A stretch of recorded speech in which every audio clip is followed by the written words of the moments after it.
Sabe aquele som? O famoso wah-wah? Ele tá em todo lugar, né?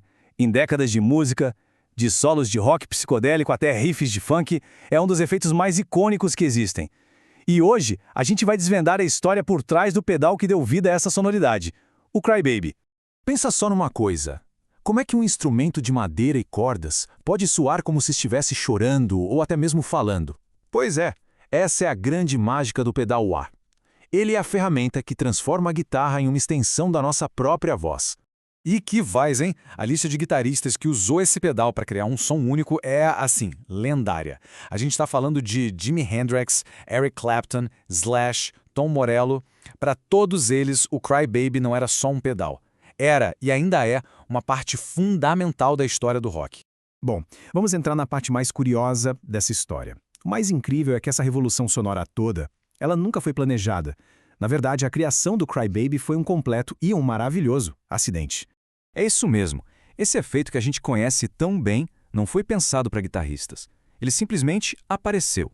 Nasceu por acaso, enquanto o engenheiro testava um circuito que tinha um objetivo totalmente diferente.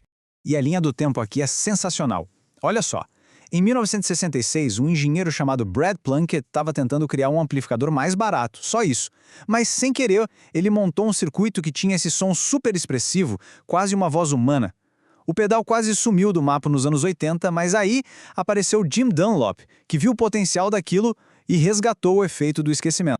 E o Jim Dunlop não só salvou o Crybaby, ele transformou o pedal. Ele pegou aquele circuito acidental e o transformou num padrão mundial. Basicamente, ele construiu um verdadeiro império em cima daquele som.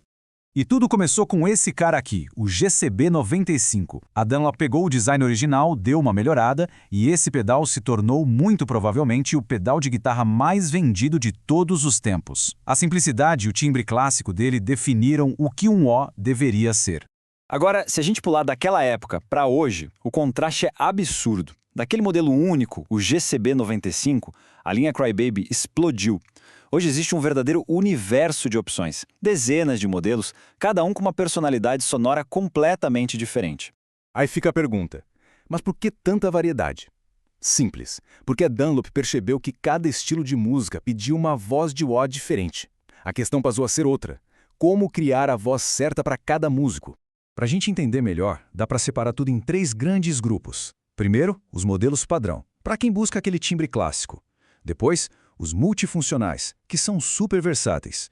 E por último, a gigante série assinatura, que é metade da linha toda, feita para recriar o som de guitarristas específicos. E aqui dá para ver bem como cada modelo é ajustado nos mínimos detalhes. Para o blues, por exemplo, o pedal do Buddy Guy tem um som mais quente e suave. Já para o peso do metal, o do Kirk Hammett tem um ataque super agressivo.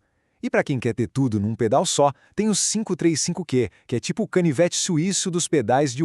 Mas afinal, qual é o segredo? O que é que tem dentro desses pedais que cria vozes tão diferentes?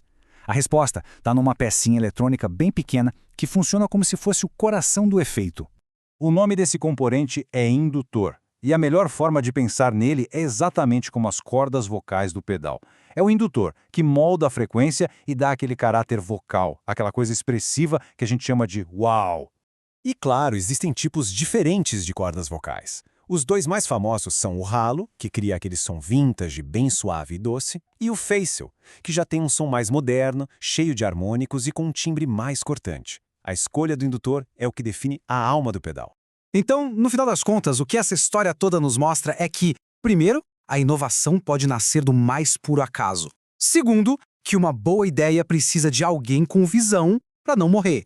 E terceiro, que de um circuito super simples, achado por acidente, nasceu um universo inteiro de expressão musical. Porque o Crybaby não é só um efeito, né? Ele é uma ferramenta para dar voz ao instrumento.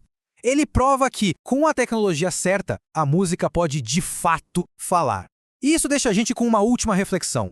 Se uma guitarra pode mesmo falar, que tipo de história ela escolheria contar?